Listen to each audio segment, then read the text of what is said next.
Nou, as deel van borskankerbewusmakingsmaand gesels ons vanoggend met Justine Lacy om ons meer te vertel oor borskanker en die verskillende behandelings wat mense ook kan kry. Good morning, Justine.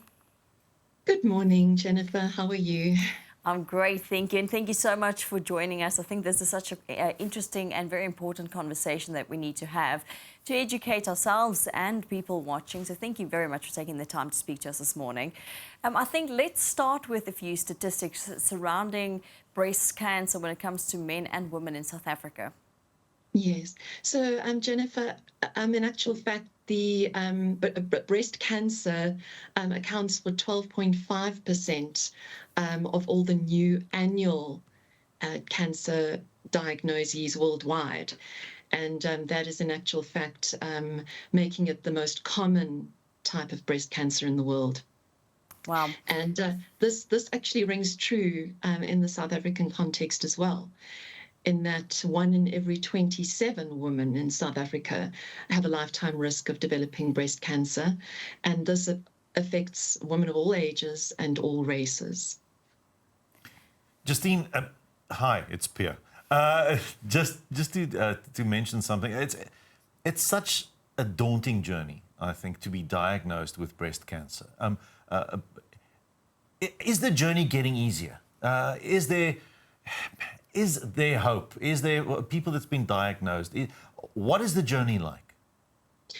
Hi, Pierre. Yes, I think the journey really very much depends on what resources the member can access. Sorry, I'm saying member because we deal with our ProfMed members on a daily basis who have been diagnosed with cancer. And I think it's just very important to emphasize the fact that there are numerous resources available on social and also foundations and non-profit organizations that can support. So to emphasize the fact that I think it's just very important that people access the right resources to see them through that journey. Which will make it easier for them. If you're struggling on your own, it's going to be a lot more difficult. I think things are getting easier in that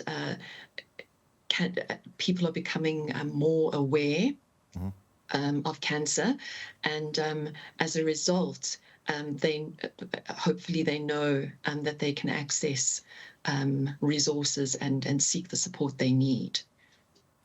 1 in 27 is quite a high number, and I think you also mentioned from all ages, all races, and very often I think we think about breast cancer or cancers as something that happens to other people, but 1 in 27 really makes it quite relevant to everyone, men and women in that sense. When we look at this month, Breast Cancer Awareness Month, what type of breast cancers are we focusing on? So, Jennifer, there are a number of different types and subtypes of breast cancer. So I think it's just important to be aware of that. But in the interests of keeping it simple, we could say that there are invasive and non-invasive types of breast cancer. And some are obviously more aggressive than others. The invasive is just what the word says, is in that it may start in a place in the breast and then it actually invades surrounding breast tissue and can spread quite quickly. Radiologists have indicated that the breast cancers that people contract today are a lot more aggressive than they used to be. Wow. And then, of course, you get the non-invasive, which are confined to certain areas of the breast and are obviously a lot easier to treat. So I think I don't want to confuse people, but just to say, I think on a high level, those are obviously the types of breast cancer that present today, and it's important for people to know if they do develop an invasive type of breast cancer that it can spread quite quickly. And I think that just puts a lot of emphasis on the importance of early detection. Breast cancer treatment has advanced significantly over the last decade or so. And like you say, the assistance is there, the support is there as long as one reaches out. How do you do that? Where do you start? Do you go to your medical aid? Is there somewhere you can reach out for that assistance if you're not sure where to get it? Yes. So, Pierre, once one has the suspects, I mean, one can look at this in a number of ways. If you suspect that you, through your monthly examination, self-breast examinations, you suspect that you have a lump, the best place to start would obviously be at your healthcare practitioner, who will then make a proper diagnosis and make a referral to an oncologist. Then you know you're in the right space to get treated. It's important to contact your medical scheme, so that you can confirm what benefits you have available to you, and then obviously it's very important to get that emotional support, because I think one underestimates the ramifications psychologically of what a breast cancer diagnosis Yes. can do to one. So I think it's very important to take care of one's mental health once you've got a new diagnosis. Each person will react differently to being diagnosed with cancer. What are some of those treatment options?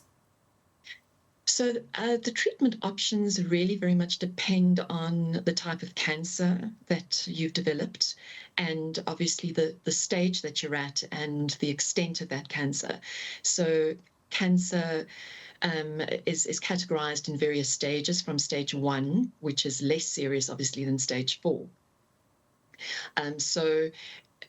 If one develops a lump and that's detected very early on, one can have a lumpectomy, which then pretty much means that the cancer's done and dusted, because you've picked it up early and you've managed to, or rather the surgeon has managed to remove it all.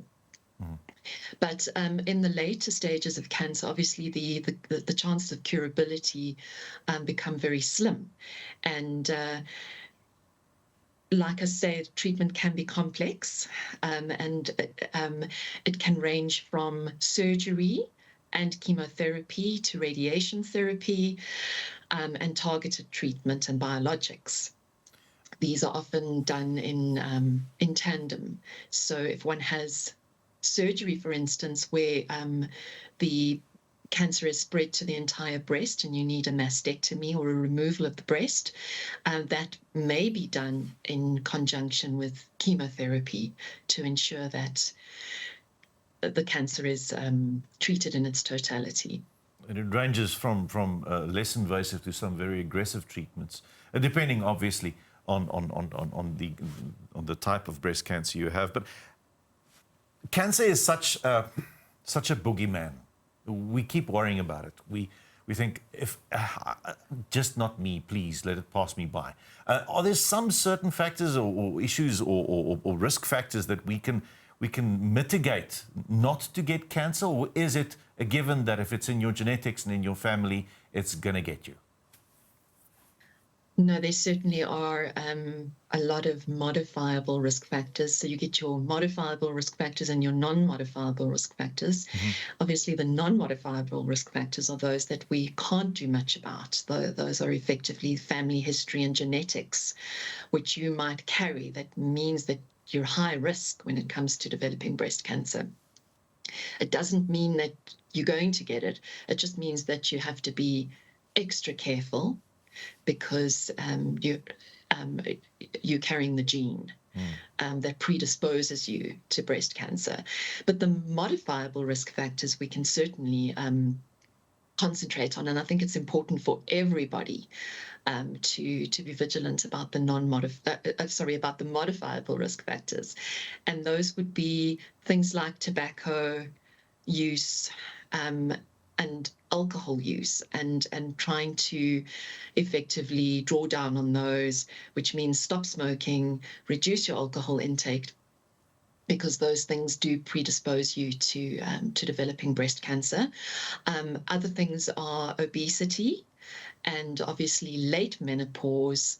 And yeah, so I think it's just a matter of being having that self-awareness in terms of whether you you know, you're doing all you can in terms of your diet, your exercise, maintaining a good weight, and also managing your stress levels.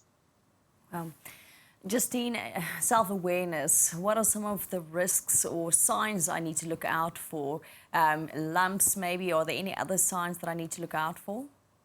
Absolutely, Jennifer. So the lump is actually the most common sign, and that I just wanted to make a comment on lumps. They may not necessarily just be in the breast, they may be under the arm. And obviously that lump under the arm could mean anything, but it's not normal. So if you do find a lump under your arm, it means that something's amiss and you need to get it checked out. Other signs and symptoms of breast cancer are they're usually localized. So it would involve the breast or the nipple. And it would be things like the skin color of the breast changing color, maybe becoming inflamed, red, flaky, the skin dimpling, looking like the skin of an orange. That is quite a big sign as well. And obviously any discharge or inflammation around the nipple area is also important. And these are obviously not normal things. So one needs to be very much aware if something like that develops, and then to seek a consult as soon as possible. Obviously, in the advanced stages of cancer, you're going to get things like weight loss, loss of appetite, and a lot of fatigue. That usually happens in the advanced stages of breast cancer. Wow.